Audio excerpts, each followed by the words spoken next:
Раскулачивание Wildberries постепенно становится все более публичным. Стороны все меньше чего-то стесняются.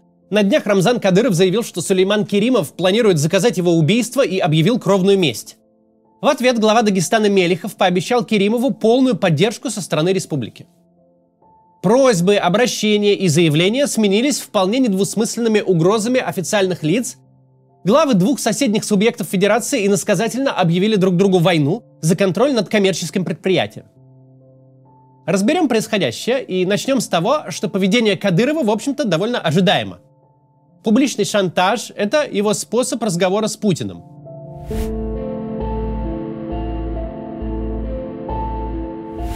Когда Кадыров ведет себя подобным образом, у Путина по существу остаются три варианта реакции. Первый – публично Кадырова наказать и приструнить. Такого и ничего даже близко похожего в истории России никогда не происходило. Мы много раз говорили о причинах, но они не предмет сегодняшнего обсуждения. Я думаю, плюс-минус все и так понимают. Кадыров в рамках путинской системы неприкасаем. Второй вариант для Путина – отмолчаться. Делать вид, что ничего не происходит, и вообще тут не на что смотреть. Этот метод работает почти всегда, но не с Кадыровым. Пока Кадыров не получит свое, он будет повышать ставки. От простого видеообращения до стрельбы в центре Москвы и прямых угроз убить близкого к телу олигарха. Третий вариант – пойти у Кадырова на поводу, обставив ситуацию так, будто все идет так, как задумано. Мол, это не ответ на давление, а личная инициатива самого Путина. Такой сценарий обычно сопровождается какой-то царской милостью, вроде очередного звания или государственной награды.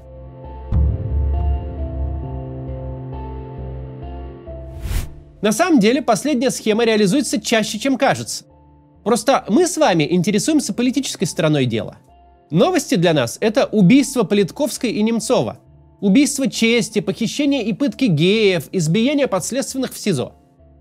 А новости о дележе больших денег и активов не то чтобы скрываются, они совершенно публичны. Просто они совсем не так красочны. О них гораздо чаще пишут «Ведомости», чем «Медуза».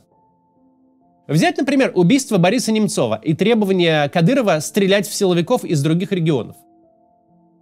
То и другое произошло в 2015 году. Вообще период с 15 по 17 год – это довоенный пик публичной активности Кадырова.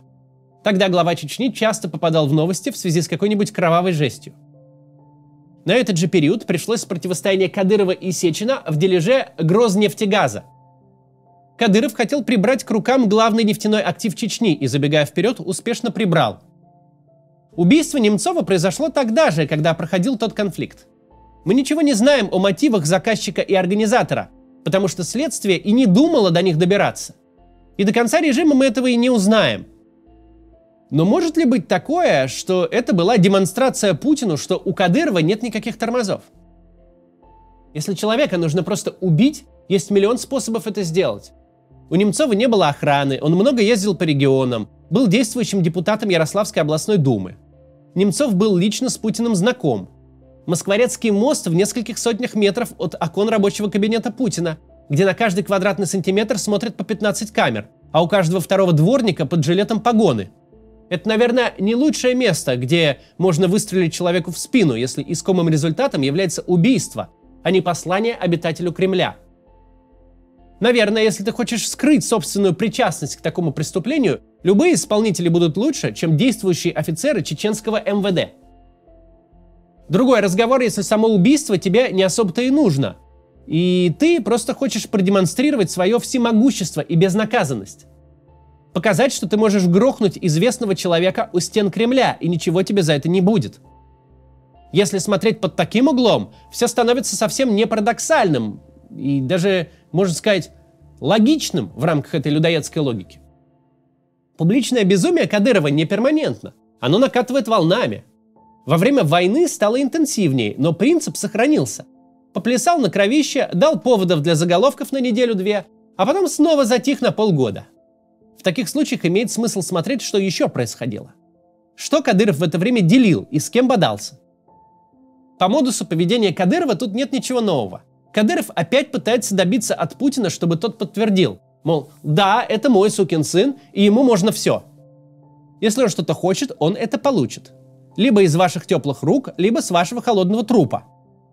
Непосредственный автор вашего убийства послужит в Ахмате 3 месяца, получит 3 звезды Героя России, а затем Кадыров подарит ему Майбах под камеры в центре Грозного. Почему в этот раз все настолько публично и настолько ничего никто не скрывает? Во-первых, потому что уж очень большой пирог. Оборот Wildberries в прошлом году 2,5 триллиона рублей, без малого 1,5% всего российского ВВП. Это гигантский финансовый поток, по сравнению с которым все битвы прошлого курам насмех. Все стычки за нефтяные месторождения, весь шантаж Минфина ради дотации Чечне. Wildberries – 33-я компания в России по выручке. Со своими 533 миллиардами она крупнее Яндекса, Аэрофлота и МТС. Крупнее Уралкария и Мираторга вместе взятых. Может смущать отрасль, дескать, маркетплейс и маркетплейс звучит как нечто не слишком масштабное. На самом же деле речь идет о самом крутом переделе собственности со времен, пожалуй, ЮКОСа. Это не сайтик в интернете и не приложение в телефоне. Керимов и Кадыров сейчас пытаются делить пирог, который больше всего, что было у каждого из них до этого. Мы понимаем, насколько условной является строка «чистая прибыль» у российских юридических лиц, насколько это предмет последовательной оптимизации. Но даже это значение у ООО Wildberries почти 19 миллиардов рублей в прошлом году. Это почти 12% всех расходов всего чеченского бюджета в 2023-м. Wildberries не выглядят так впечатляюще, как, например, алюминиевый комбинат. Подумаешь, склады с грузчиками и офисы с айтишниками. Но это огромные деньги, макроэкономический масштаб финансовых потоков.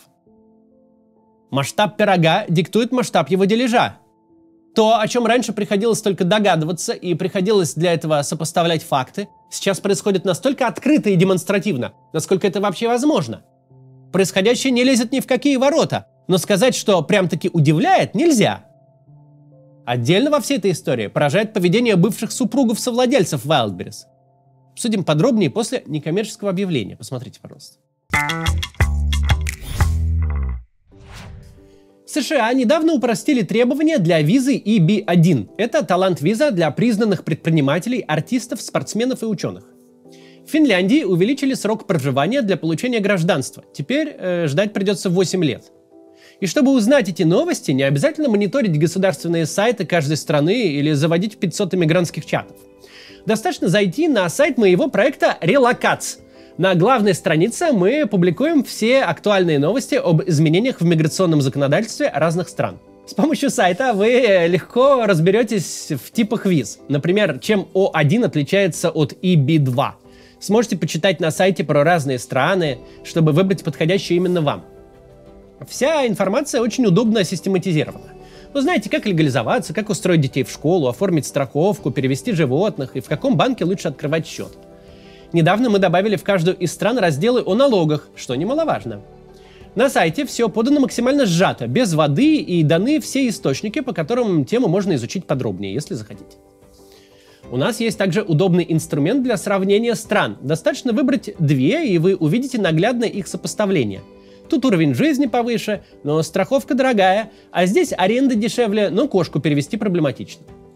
И так далее. Для принятия решения всегда проще рассматривать страну не в вакууме, а относительно других стран. Вот мы добавили функцию «сравнивать». А еще на сайте Relocats есть множество статей с подборками по способам переезда. Вот, например, страны, где можно жить, периодически совершая виза-ран. Правда, такое, конечно, мы не очень рекомендуем. Лучше оформить ВНЖ, если возможно. Обязательно заходите. Если даже вы уже выбрали себе страну для переезда, все равно найдете для себя массу полезного. Ссылка на сайт Relocats в описании. Продолжаем. Отдельно во всей этой истории поражает поведение бывших супругов-совладельцев Wildberries. Поведение это в очередной раз напоминает: даже если человек построил крупный и успешный бизнес, это совершенно не значит, что он очень умный. Бакальчуки оказались между жерновами самых опасных бандитско-силовых кланов в стране. Кланов, которые сражаются за многомиллиардный бизнес. Бакальчуки буквально в эпицентре войны, в которой уже как минимум 2 трупа. И они продолжают какие-то видеообращения записывать, интервью раздавать. Татьяна продолжает ходить на работу. Хотя единственное разумное поведение в данной ситуации, особенно уж для Татьяны, вывести столько денег, сколько получится, схватить детей в охапку и бежать под защиту какой-нибудь нормальной европейской юрисдикции. Татьяна, вы, кстати, смотрите? Посмотрите и, пожалуйста, ноги в руки и в Дубай, а оттуда в европейскую страну по выбору.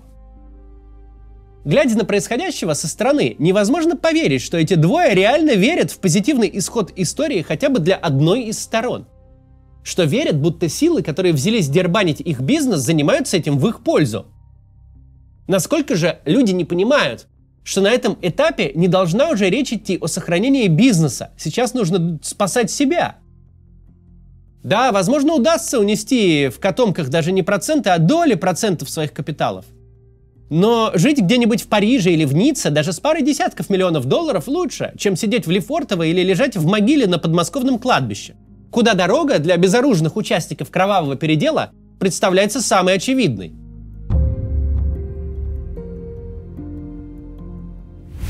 Возвращаясь к нашему прошлому разговору, это, конечно, никакие не 90-е.